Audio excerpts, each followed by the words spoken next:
I'm Eraklis Diamataris, and I welcome you to the happenings of the week, brought to you by the National Herald. Let's take a look at the most important stories of this past week from our newsroom. Greek-American businessman George Soros completed his Senate hearing as President Biden's nominee to become America's next ambassador to Greece, with a vote that is still pending. Mr. Soros spoke about his Greek immigrant parents, his family, and the historical ties between Greece and the United States. Let's take a look at some of the remarks from Mr. Soros' hearing. I'm honored to appear before you today as President Biden's nominee to be the U.S. Ambassador to Greece, and I thank Senator Paul and Senator Casey for their introduction. I thank the President and Secretary Blinken for their trust and confidence in me, and I'm grateful to this committee for considering my nomination. But most of all, if you'll permit me, I want to express my heartfelt thanks to my parents. They heard Emma Lazarus's calling, and they immigrated to this country from Greece to build a better life for themselves and our family. My family is very cognizant of the fact that if it wasn't for the Truman Doctrine, the world's first democracy would have been pulled into the Soviet orbit. If not for the Marshall Plan, Greece would have descended into mass starvation and poverty, and very likely my family as well. President Biden on Thursday announced that the United States government will buy 500 million additional COVID tests that will be distributed to all Americans, doubling the previous purchase as the highly contagious Omicron variant continues to tear through the country. The announcement by President Biden means that 1 billion tests will have been given to citizens over the course of this pandemic. He said that this will mean that there are 1 billion tests for future needs as well. He said, quote, "We will continue to work with the manufacturers to create and increase availability." Despite the announcement from the president, no date has been given for when the tests will be available.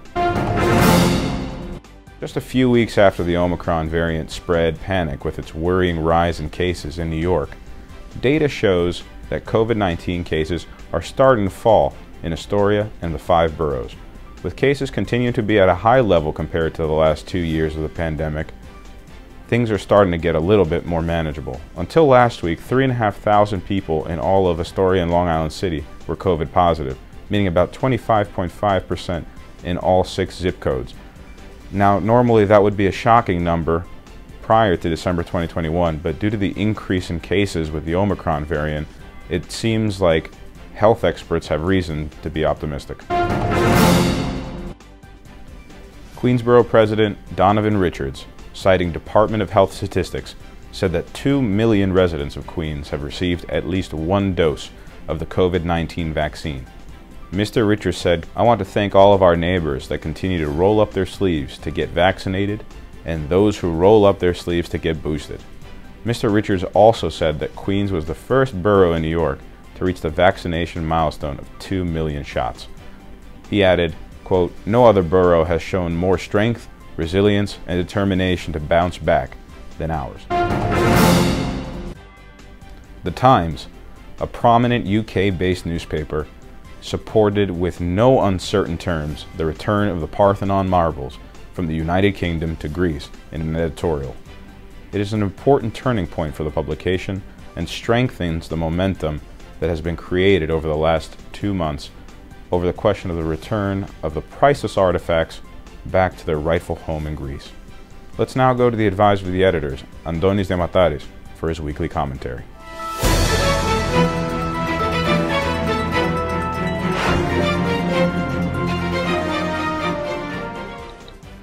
Χαίρετε.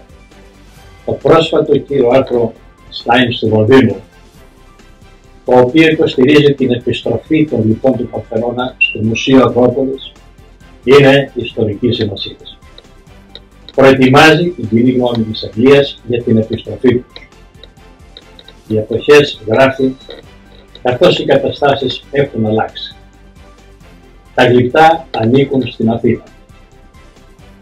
Θα πρέπει τώρα να επιστραφούν. Τελεία και πάντα.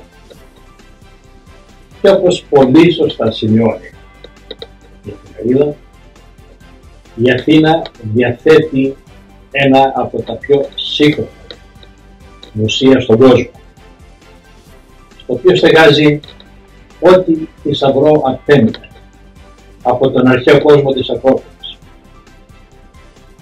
Το μουσείο που συνδυάστηκε με τη γνώση ότι μια μέρα θα στεγάσει και τα γλυπτά αυτά. Η εφημερίδα καταλήγει με μια ενδιαφέρουσα, θα έλεγα, ιδέα. Να απολυθούν τα γλυπτά στην Ελλάδα, στην τιμή της αγοράς τους. Και ήταν απόφαση του Κοινοβουλίου να αγοραστούν από τον Έργιν και να παραχωρηθούν στο Μουσείο του Λονδίνου. Να επιστραφούν λοιπόν με απόφαση του Κοινοβουλίου. Η ουσία του θέματος δεν είναι το κόστος της αγοράς τους, αλλά η ιδιοκτησία τους. Εφόσον ο Έργιν έκλεψε τα γλυπτά από την Ελλάδα, η Ελλάδα είναι αυτή που θα πρέπει να αποζημιωθεί και όχι να πληρώσει. Ωστόσο, ας μελετήσουμε με ρεαλισμό την πρόταση της Times του Λονδίνου. Ας μην βιαστούμε να την απορρίψουμε εντελώς. Σας ευχαριστώ.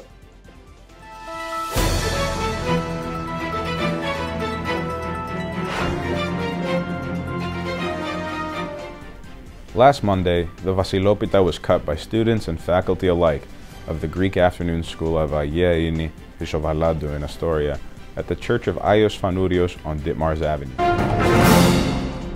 These are the happenings of the week by the National Herald Ethnikos Kyrikas.